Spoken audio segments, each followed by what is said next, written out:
Hey everybody, Mark Edward Lewis here from CinemaSound.com. Today we have another special treat for our podcasters and our ENG folks and anybody who's on the go who wants a lot of audio channels in with good quality and not a lot of expense. And that's always available for us from our friends at Saramonic. We're going to be doing 4 channels into your phone or your camera at the same time, or even your recorder for that matter. We're going to be using the HU9, which is part of the UW Mic 9 500 megahertz transmitter family. It's a wireless transmitting microphone. Yay, like this, not plugged in.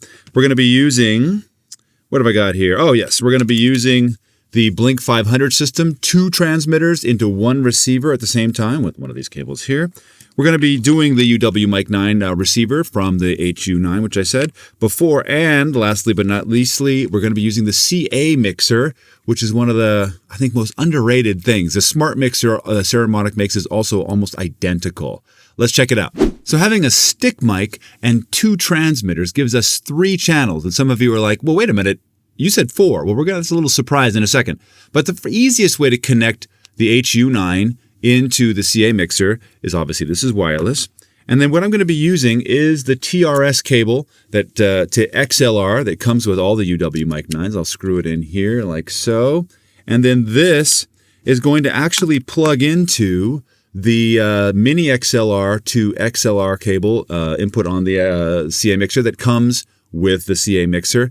And one of the things I want to make sure of is because we're going to be blending channels. I mean, there's really 3 inputs on the CA mixer. There's only 2 outputs because your phone or your camera only has 2. So we want to be careful how we're blending these. So we want to have the host on one channel and the talent on another channel, even if it's multiple talent bits. So I'm going to put the host on that XLR. Now we have our stick mic, our HU9 ready to go. Check 1, 2. Lovely. Then we're going to do our Blink 500 system on the other channel. And we're going to take the receiver, which I've already paired with the transmitter. We're going to be using the supplied TRS 3.5 millimeter pigtail. And we're going to be plugging it into the top here. Now, if you have a CA mixer, then you know that this is where the microphones that it comes with goes. But you can just as happily plug it into here. And here's the transmitter. And you can hear what's so great about the Blink 500 system is that it comes with a microphone built in. And of course, you could use a lav if you want. But if you're in a hurry and you got to get to somebody fast, I'm going to do this myself, it's a little harder, but boom, I'm ready to go. I'm ready. I'm mic'd. I'm good. And I can do it with a second transmitter the same, just like this. Now, this is what you should never do, 2 microphones on the same talent. But you can see this one, and they're all being summed here in the receiver. Now you can't split these out yet on a Blink 500, but it doesn't matter because we're having 2 transmitters coming into 1 input on the CA mixer and this multi-hands, what do you call it? Ambidextrous. Check 1, 2, we have the stick mic and the 2 transmitters happening there from the Blink 500 system. Now here's the surprise. How do we get 4 channels? And what would we use it for? Well, that's a good question. See this, we got an empty channel here. What I can do is take one of the supplied CA mics from the CA mixer and just plug it in here.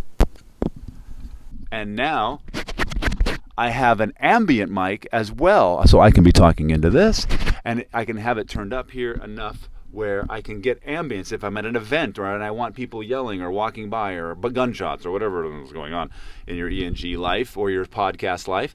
You can have this as a 4th channel. Now this will blend with your stick mic the way we have it plugged in. They're all blend together. But if you needed it, you could just drop one of these mics on there and your amazing 4 channels into 2 with very good quality and limited expense. Now please note this. Because this is 2.4 gigahertz. If we put this receiver near the microphone, you can hear that's a transmitter noise. So we don't want to put this close next to this microphone at all. We want to have it somewhere else. A foot away on this pigtail is more than enough to keep it out of the range. So just be careful of that. There's no issue at all with the UW Mic 9, none, because it's on a completely different, non-conflicting bandwidth kind of thing.